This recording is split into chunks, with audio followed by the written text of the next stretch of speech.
Danas ću prvi put voziti električni bicikl u svom životu.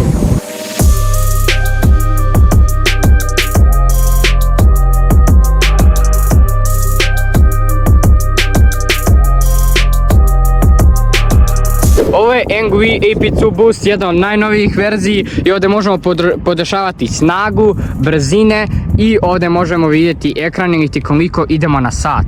I ovdje također postoji boost dugme koje ćemo danas isprobati. I vi obavezno prvi put ovog videa bacite na share i subscribe, a mi se bacimo na video.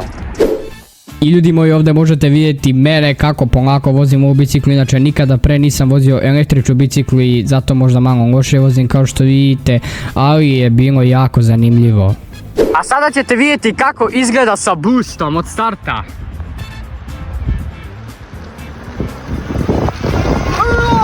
I ovdje možete vidjeti mog druga kako vozi, inače njegova je bicikla, a njemu fala.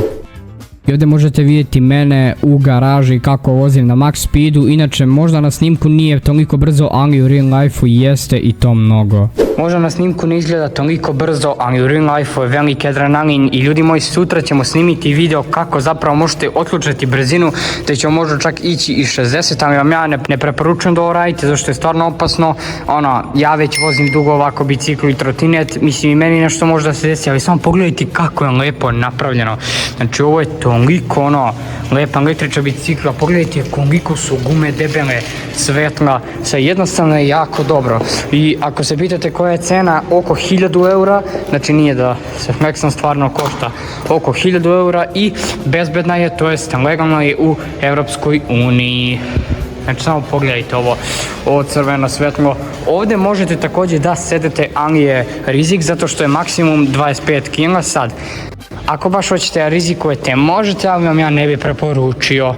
Znači samo pogledajte, jako je crazy bicikla, možda jeste malo kraći video, ali opet možda ćemo jedan dan i snimati vlog gdje će mi kamera stojati ovako i onda ćete moći da vidite gdje mi zapravo idemo, ali još nemam to, morat ću da nabavim, uglavnom samo ne mogu vam opišem koliko je lepo, također i zvono GG, kočice su jako dobre, vidite ovdje je konektan, ovo je moj kabel za mikrofon najjače, ovdje su brzine, ovdje je to boost dugme, čuveno, najbolje dugme, znači stvarno je jako chill. I ako vi imate još neke ovako stvari o ovoj bicikli da mi napišete, napišite mi.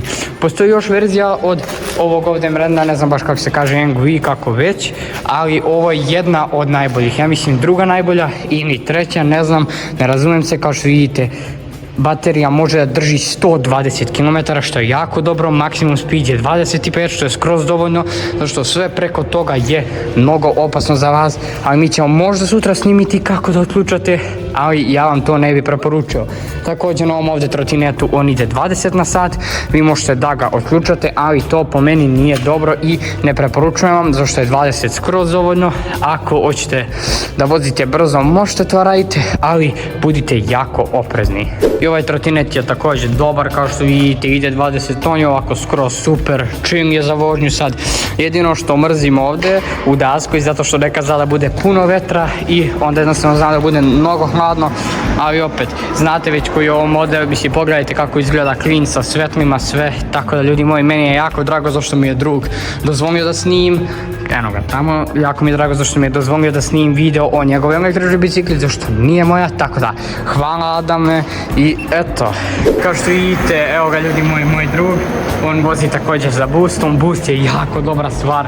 Znači jednostavno ne znam šta da kažem, nalazimo se u nekoj random garaži, čiji smo došli random zašto je mnogo bolje kad je noć. Također ako budete želeli da snimamo neke noćne videe, vlogove, obavezno napišite to u komentarima.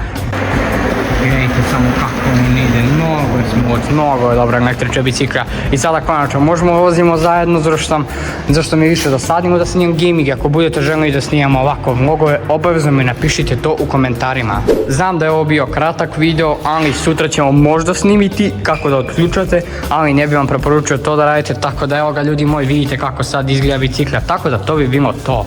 I ljudi moji, to bi bilo to od ovoga da videa, nas ako želi, obavezno bacite like, share i subscribe i vidimo se nekima sljedećih. Pause!